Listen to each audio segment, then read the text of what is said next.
Thank you. Called Oldbury. Yeah, no, I agree.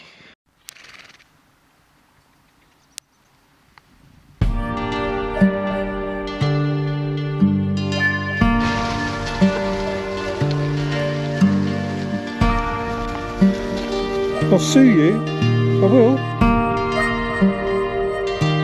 So it's harassment.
I'm at Joyce's pool, which according to the OS map should be the source of the Sherstone Avon, but I'm not sure.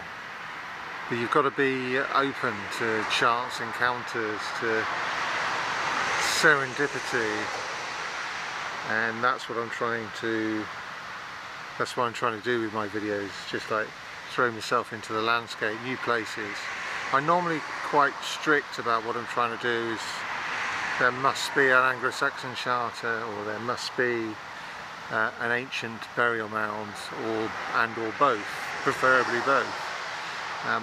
But with this, I'm just going to follow the River Avon from its source, to find the source first, to the mouth of the Avon, and then see what we can find. See what things throw themselves at me. I should at least have a few pictures of some deer and hare and wildflowers and so on. Anyway, this is Joyce's pool.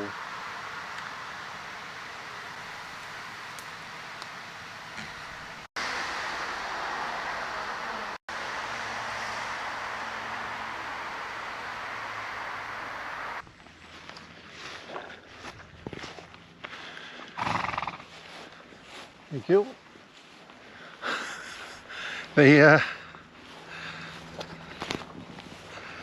I'm in Didmarton. Sorry, I had to remember the old English word and then convert it into modern English. This is getting silly now.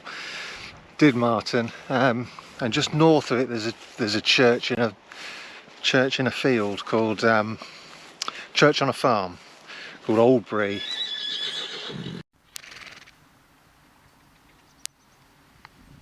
Yeah, no, I agree.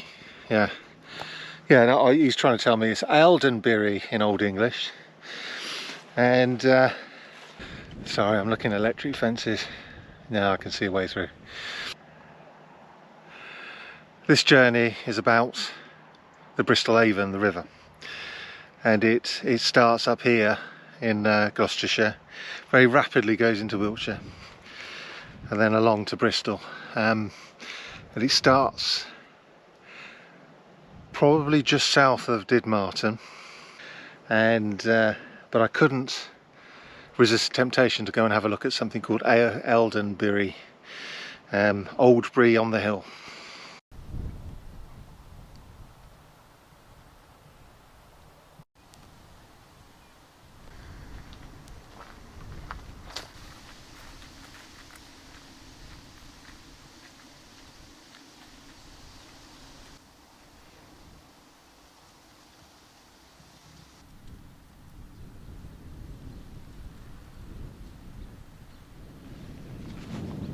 This is a beautiful Cotswold church in a beautiful Cotswold landscape. It's just out, it's very close to Bristol. Bristol Avon doesn't go very far, it goes like a long, well, it goes in a big circle around Bristol really.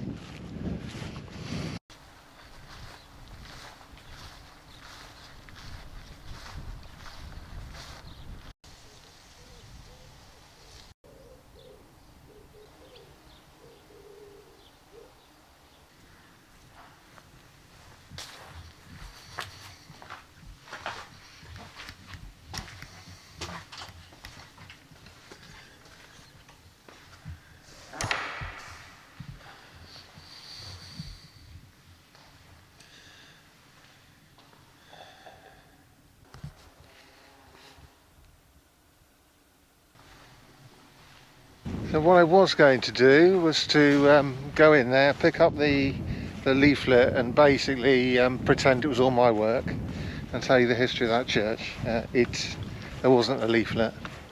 It's been decommissioned, but was used within living memory. I just spoke to the farmer, or the ex-farmer.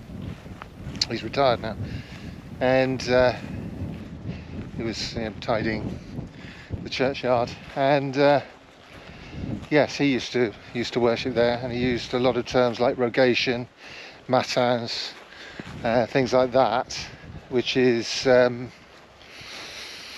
shows it was quite a traditional high church. It's also called St Arild, and she was Dark Ages princess of some sort who became a saint. I think it was one of the usual rebuffing some pagans' advances and being martyred for it.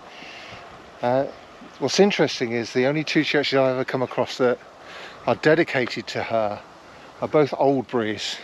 Oldbury down in next to the Severn, and Oldbury-on-the-Hill here. So which is interesting in itself. It's like some sort of medieval conspiracy. But what of the name Oldbury? The Oldbury down on the Severn, the other one with the St Arild's Church, is an Iron Age fort, and I've done a video of that before, and a quite impressive one as well. But there's no sign of it here in Oldbury-on-the-Hill, which is only a few miles away. There is, however, on the Lidar earthworks. There's earthworks marked on the OS map, but you can't really see anything from the ground. The Lidar tells us a picture, but it's not really of an Iron Age fort. But the authorities are quite clear on the matter. Both Eckwall in his Dictionary of Place Names and the Place Names Society believe that Oldbury means a pre-English fort.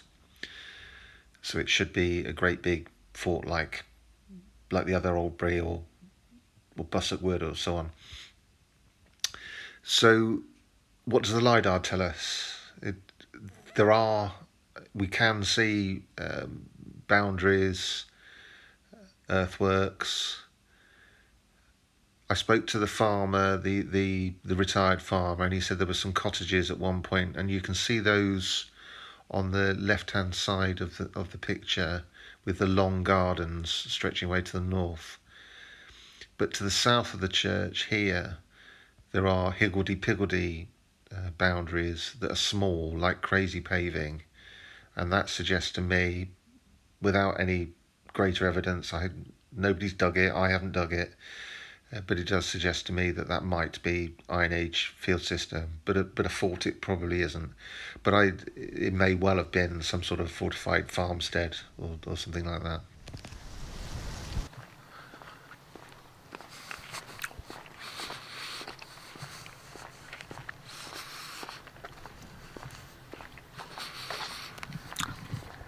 That type of plum is called a mirabelle. You don't see them very often anymore.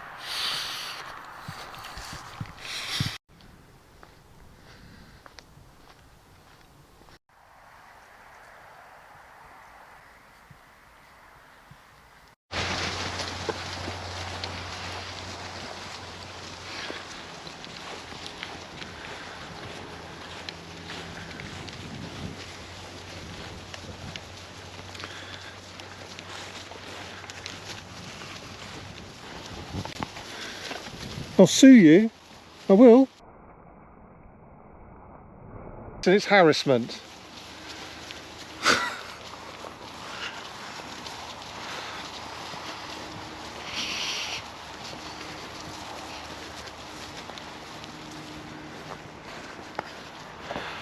The Avon is just down. If we accept that this is the source of the Avon, it's just down there.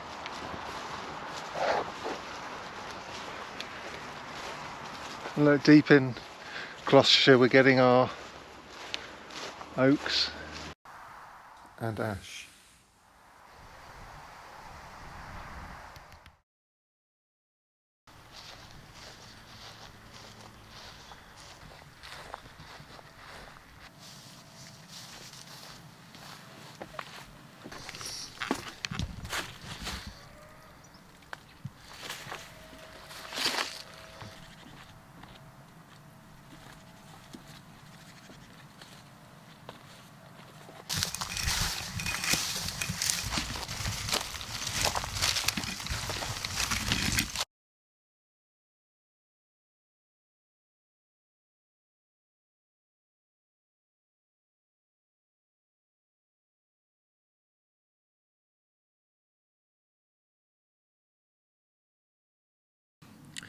I'm entering Wiltshire from Gloucestershire now, and from Mercia into Wessex, and so that means that the Bristol Avon only stays in Gloucestershire, certainly this part, for 500 yards, something like that, and now we're into heading down along to Malmesbury and then Chippenham and so on. The landscape isn't, of course, changing. It's still Cotswolds landscape of arable and brash and oak and ash, and pretty stonework farms like the one behind me.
I'd put a few miles in now and I was getting pretty, you know, I was getting a little bit lackluster in my sort of self-editing, and to cheer me up came a stag, and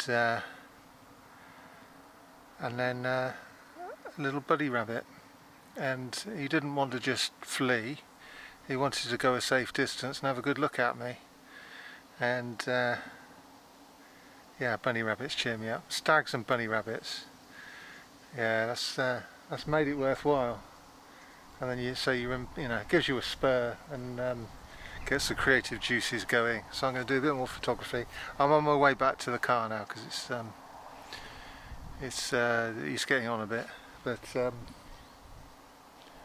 even though I've had no archaeology, not really, and no Saxon charter, I've got a few Saxon names.